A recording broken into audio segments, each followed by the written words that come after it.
नमस्कार। प्रस्तुत है आज का चिंतन। नेपोलियन कहा करता था कि असंभव शब्द मूर्खों के शब्दकोश में होता है। मेरे शब्दकोश में इसका कोई स्थान नहीं। यह बात दर्प से भरी लग सकती है। नेपोलियन को स्वयं अपनी शक्ति सामर्थ्य का अतिशय अहंकार था।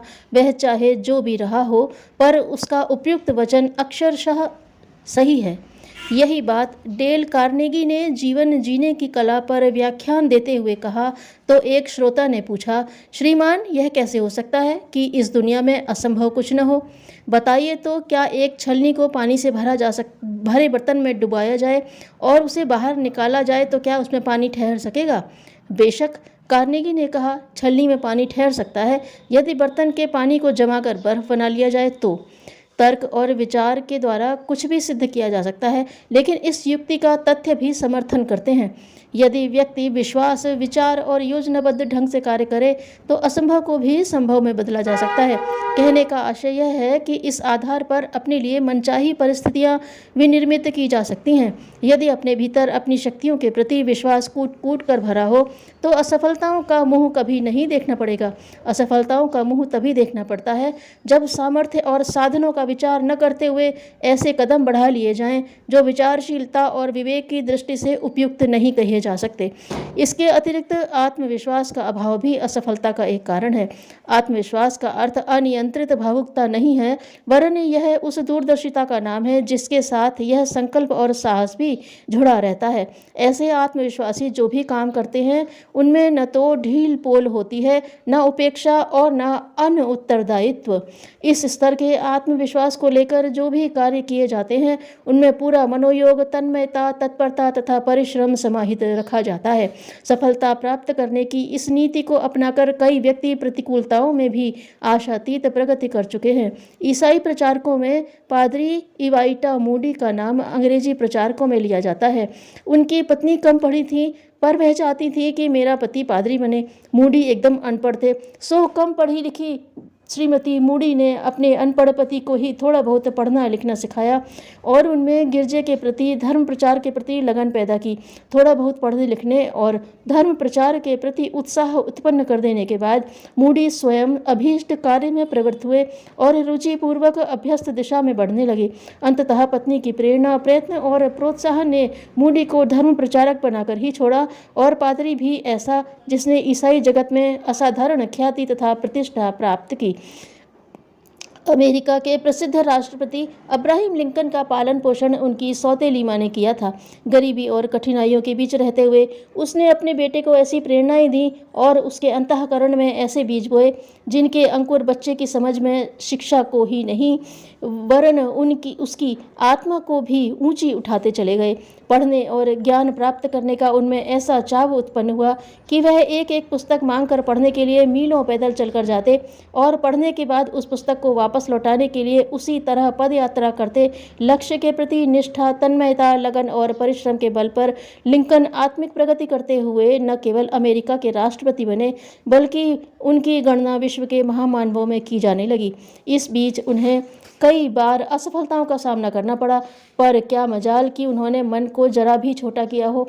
एक बार लिंकन से किसी ने उनकी उन्नति का कारण पूछा तो उन्होंने बताया कि जन्मदात्री न होते हुए भी जिसने मेरी निर्मात्री होने का कार्य पूरा किया, मैं अपनी उस माँ के हाथों से बनाया हुआ एक खिलौना भर हूँ। थॉमस एल्वा एडिसन, जिन्होंने अब तक हुए तमाम वैज्ञानिकों से अधिक आविष्कार किए और विज्ञान को दिए, अपने अनुदानों से मनुष्यता को उपकृत किया, आरंभ में अति मंद बुद्धि के बालक थे। पढ़ने लिखने में उनका दिमाग जरा भी नहीं चलता था।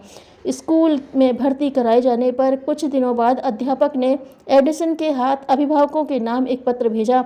इस पत्र में कहा कि मंद बुद्धि होने के कारण यह बच्चा कदापि पढ़ नहीं सकेगा, इसलिए इसे स्कूल से हटा लिया जाना चाहिए। माता पिता ने यह पत्र पढ़ा तो उनकी आंखें भर आईं, लेकिन माँ ने अपने बच्चे को दुर्राया और कहा, कोई बात नहीं बेटे, स्कूल में नहीं तुम पढ़ सकते, लेकिन तुम मंद बुद्धि नहीं हो, मैं स्वयं ही तुम्हें पढ़ाऊंगी। उस पत्राचार के बाद बच्चे को बच्चे का स्कूल जाना बंद कर दिया गया और माँ स्वयं अपने बेटे को पढ़ाने लगी। इस शिक्षण के साथ उन्होंने अपने बच्चे में ऐसे संस्कार भी बोए जिनके परिणाम स्वरूप एडिसन इतना तन्मय होना सीख गए कि उससे उनकी प्रतिभा का अवरुद्ध स्रोत फूट निकला और परिणाम सभी के सामने है।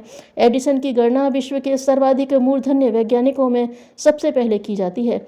अस्पताल की एक नर्स फ्लोरेंस नाइटिंगेल, जिसके पास न साधन थे न सुविधाएं, पर मन में रोगियों और दुर्घटनाग्रस्त लोगों के प्रति अपार वेदना थी। इस वेदना की रचनात्मक अभिव्यक्ति के लिए उसने रेड क्रॉस सोसाइटी की योजना बनाई और इस संस्था के उद्देश्य तथा स्वरूप को लेकर बड़े बड़े लोगों के पास गई।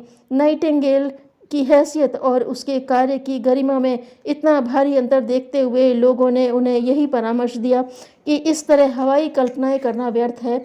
अच्छा हो कि आप अपनी नौकरी ठीक ढंग से करें और उसमें अपनी भावनाओं का संतोष खोजें। कईयों ने उन्हें प्रत्यक्ष रूप से भी निरुत्साहित किया, परंतु नाइटिंगेल हताश नहीं हुई। कहीं से भी कोई सहायता न मिलने पर भी उन्होंने अपनी सामर्थ्य के अनुसार काम आरंभ किया। संस्था जब धीरे धीरे अंकुरित होकर बढ़ने और फैलने लगी तो वही लोग जिन्होंने नाइटिंगेल को आरंभ में निरुत्साहित किया था, सहयोग और की भावना से आगे आए। लक्ष्य के प्रति निष्ठा और तन्मयता का ही परिणाम है कि फ्लोरेंस नाइटिंगेल द्वारा संस्थापित रेड क्रॉस सोसाइटी तथा उसका मिशन देश काल की सीमाओं को लांघकर आज विश्व भर में फैले हुए संस्थानों में से सबसे बड़ा है। सफलता या असफलता परिस्थितियों पर नहीं, स्वयं अपने ऊपर निर्भर करती है। एक विद्वान का कथन है कि संकल्पवान और कार्य करने के लिए तैयार रहने वाले व्यक्ति के एक नहीं अनेक हाथ होते हैं। अपने लिए उपयोगी हो सके ऐसी नज़दीक की प्रत्येक वस्तु पर वह हाथ रखता है और अपने अनुकूल वस्तुओं तथा परिस्थितियों को वह आकर्षित कर लेता है। इस शक्ति का स्रोत आत्मविश्वास और केवल आत्मविश्वास ही है। आत्मविश्वास से बढ़कर सुनिश्चित परिणाम प्रस्तुत करने वाली दूसरी वस्तु या विशेषता नहीं है। अपने ऊपर, अपनी सामर्थ्य के ऊपर यदि भरोसा किया जाए तो अगणित कठिनाइयों और अभावों के रहते हुए भी व्यक्ति अपनी अंतर्निहित सामर्थ्य के बल पर किसी भी दिशा में बढ़ सकता है और किसी भी संकट या विपत्ति से जूझ सकता है। अपने आप पर विश्वास न करने के कारण ही लोग दुर्बल और असमर्थ सिद्ध होते हैं तथा असफलता के शिकार बनते हैं।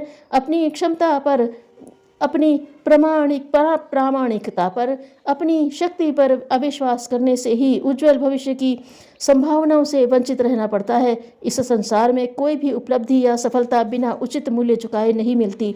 संसार के पराक्रमी व्यक्तियों का इतिहास वस्तुतः उनके मनोबल और आत्मविश्वास की गरिमा का ही इतिहास है। असफलता केवल यह सिद्ध करती है कि सफलता का प्रयत्न पूरे मन से नहीं हुआ। धन्यवाद।